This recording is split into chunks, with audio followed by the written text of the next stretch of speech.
The teepees at Powers Farm Market are a Rochester area institution, and today we're going behind the scenes with Ned Powers to see how he picks out the perfect pumpkin and gets it into the teepee.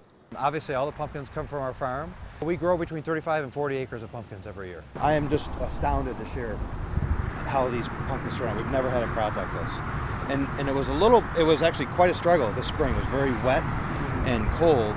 Obviously it's got to look good, and what looks good to everybody is a little different, but I would pick one with a nice sturdy stem on it, dark orange skin. You should be good from there. Have fun carving. This year the pumpkins are weighing up quite a bit heavier than they typically would. We're fortunate in a way that we've got sandy soil, so we can get on it. I think my dad saw a corn shock teepee somewhere, and they were probably about 10 or 12 feet tall. And he and my mom were driving back, and my mom turned to him and said, "Let me guess, yours are going to be 3 times as big." He goes, "Yep," and they were.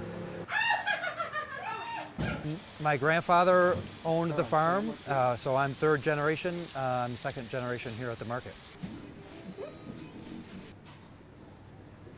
I would say my wife does the lion's share of the carving. Okay, I'll accept master pumpkin carver, I guess. We take the bottom off. Just enough, obviously, so you can get your hand in there and clean it out. So that way the pumpkin stands up on its own. Years of experience. Since I was about 5. Pull it up. Look at that. So we just use a scoop. Again, it's not sharp, but it does have little serrated edges. We have these at the market. Nice thick skin, nice dark orange. Obviously that makes it more attractive. So another weird thing, I gut with my left, but I carve with my right.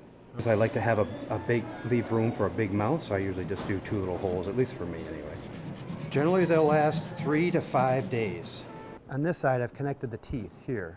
So that way if you don't connect it, the pumpkin's pretty heavy and it'll kind of squish. That's the general idea. Since 1976. That's what's so fun about this time of year is I grew up doing it, and it's fun to see generations of families now coming back and enjoying it as well, and that's really a lot of the enjoyment for us. It shows up pretty well. Thank you for watching this story. To find other digital exclusives, keep scrolling down, and you can also watch all of the great content we put out on air every single day by just clicking on the News tab. I'm Dan Gross, News 8.